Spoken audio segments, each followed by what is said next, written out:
खूप आनंद होत आहे की आताच माझ्या शब्दांशी जोडले नाते या लेखमाला पुस्तकाचे प्रकाशन झाले आहे. कंद सरांची संकल्पना होती.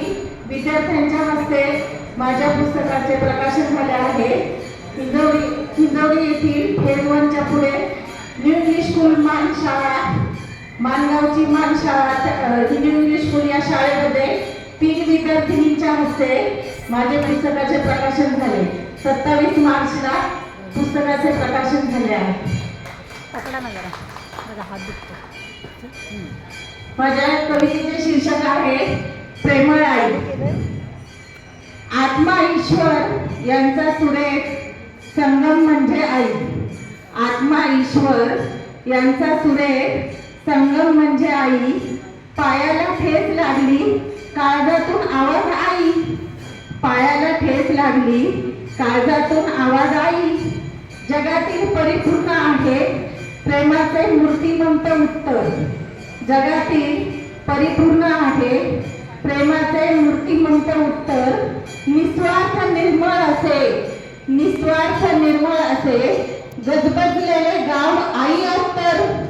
गजबजलेले गाव आई अत्तर. प्रेमळ आईच्या संस्काराने मिळते जगण्या हिंमत. प्रेमळ आईच्या संस्काराने मिळते जगण्या हिंमत. कोणत्याच तराजूत होणार नाही, कोणत्याच तराजूत होणार नाही तिच्या भावनांची किंमत. तिच्या भावनांची किंमत. संकटाचा सामना करताना, संकटाचा सामना करताना जीवनात आला कठीण प्रसंग. जीवनात आला कठीण प्रसंग. धीर देत असते सर्वांना खरा. धीर देत असते सर्वांना खरा. आध्यात्मिक दृष्टी असे सत्संग. आध्यात्मिक दृष्टी असे सत्संग. प्रेमळ आई भाग्य मुला मुलींचे. प्रेमळ आई भाग्य मुला मुलींचे.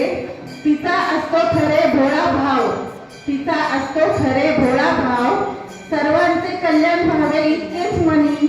सर्वांचे कल्याण व्हावे इतकेच मनी. कांचन संध्यात दिसतो प्रभाव. कांचन संध्यात दिसतो प्रभाव. कांचन संध्यात दिसतो प्रभाव. धन्यवाद.